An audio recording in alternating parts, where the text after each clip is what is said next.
Chers amis de l'avenir pour tous, bonjour. Nous sommes aujourd'hui le mardi 24 novembre 2020 et nous sommes à quelques heures de la prise de parole de Emmanuel Macron qui doit normalement lever par étapes les restrictions soi-disant, enfin les restrictions sanitaires, notamment en ce qui concerne ce qui nous concerne nous, en particulier à l'avenir pour tous, la reprise des célébrations religieuses, des messes, mais aussi, évidemment, avec elle, l'ouverture des commerces. Et nous allons même plus loin. Nous ne comprenons pas pourquoi on continue à fermer les restaurants et les bars, alors même qu'il existe aujourd'hui des médicaments et différentes mesures qui permettent de limiter la propagation du virus. Bien, pour ce faire, nous avons intenté la semaine dernière, à l'initiative d'un jeune avocat que j'ai rencontré dans des différentes manifestations de contestation, de résistance, nous avons pu introduire un recours en référé liberté au Conseil d'État avec une action assez large, puisque nous étions en double requête avec une association de Gilets jaunes qui contestait la loi de sécurité globale en vue de la manifestation de Trocadéro de samedi. Et nous contestions, nous voulions obtenir une décision du Conseil d'État, enfin une injonction du Conseil d'État au gouvernement pour la manifestation du 22 novembre, les manifestations devant les églises, qui étaient autorisées, dès lors qu'il y avait le respect des distanciations, du port du masque, etc. etc. Notamment pour une manifestation organisée par des gens de l'avenir pour tous, en soutien du collectif Objectif Metz à Viroflay. Contre toute attente, notre demande, qui était assez simple, qui était de demander qu'il soit inscrit précisément sur les attestations dérogatoires de déplacement, qu'il y soit inscrit le fait d'aller à une manif. Et le cas échéant, une fois les messes à nouveau autorisées, qu'il soit aussi noté que sur les attestations dérogatoires, qu'on puisse aller à une cérémonie religieuse. Je vous rappelle que la liberté de culte est une liberté fondamentale, d'ailleurs, comme la liberté d'expression collective, de manifester pour les citoyens. Si ces libertés sont fondamentales dans notre pays et dans la hiérarchie des normes juridiques françaises, alors pourquoi est-ce que sur un document qui permet d'aller et venir, elles ne sont pas mentionnées? C'est toute notre question. Si on ne les mentionne pas, c'est déjà qu'on les diminue. Bien, pour en revenir au Conseil d'État, nous avons donc été convoqués contre toute attente le vendredi 20 novembre à 16h30 en dernière audience rajoutée d'urgence. Et nous étions donc avec la représentante des Gilets jaunes, moi-même représentante de l'Avenir pour tous, chacune pour nos types de manifestations.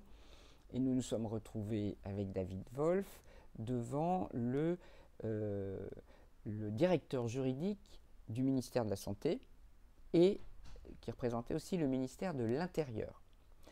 Il y avait évidemment le juge des référés qui statuait au nom du président du Conseil d'État et la greffière ainsi que sans doute une collaboratrice du greffier. Donc en tout, nous étions 1, 2, 3, 4, 5, 6, 7 personnes à l'audience dans une grande salle sous Lambry, au Conseil d'État, au Palais Royal. C'était assez impressionnant, je dois le dire, mais en même temps, bon, voilà. Alors, nous avons pu faire valoir nos arguments étant qu'il fallait donc, en première demande, changer de décret pour réinscrire sur les attestations le motif de se rendre à une manifestation ou le motif de se rendre à un événement cultuel. À cela, il nous a été répondu que pour le culte, ça avait déjà été tranché suite à un référé liberté de demande de messe de la conférence des évêques de France, on leur a dit qu'il fallait marquer motif familial impérieux. Bien. J'ai fait valoir qu'il s'agissait d'une manifestation, ce à quoi on m'a répondu qu'il fallait assimiler le motif de la manifestation à la manifestation elle-même. Bien. Mais surtout, ce qui a été assez,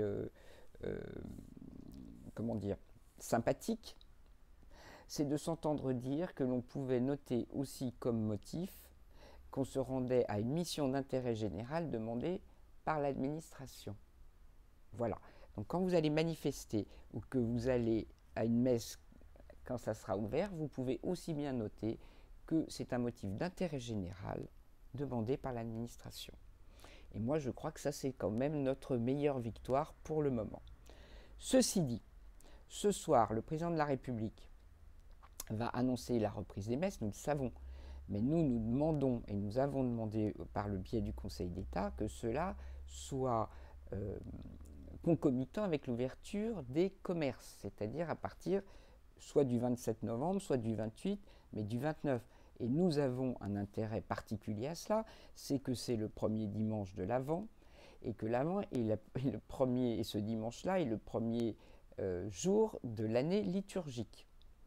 C'est ce que j'ai pu faire valoir sur LCI il y a dimanche dernier, et que je vous redis ici, c'est qu'en fait, notre temps liturgique de l'Avent est cohérent pour monter jusqu'à Noël, et pour pouvoir se recueillir, il serait bien absurde et illogique de commencer le 1er décembre et de rater le premier dimanche de l'Avent. Voilà, chers amis, ce que je voulais vous dire de ce que nous avons pu faire récemment avec l'Avenir pour tous.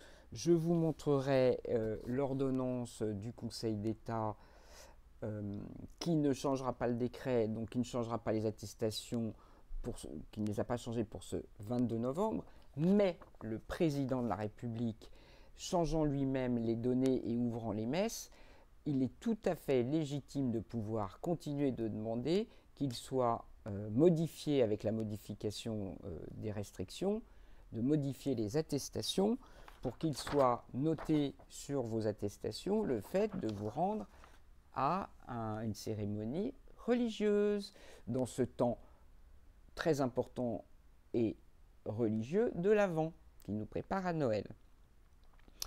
J'ajoute, donc ça ce sont les demandes de l'Avenir pour tous, j'ajoute que si vous voulez soutenir cette demande, eh bien vous soutenez l'Avenir pour tous en allant sur notre site avenirpourtous.fr ou sous cette vidéo, puisque ça se fait comme ça sur YouTube, vous pouvez cliquer sur le lien qui vous permet de nous soutenir, soit financièrement, soit financièrement. C'est le plus important. Nous ne vivons que de la rémunération de notre travail. Or, notre travail, c'est de faire valoir vos demandes qui ne sont pas ou pas assez représentées auprès des autorités, auprès du grand public, auprès de chacun d'entre vous.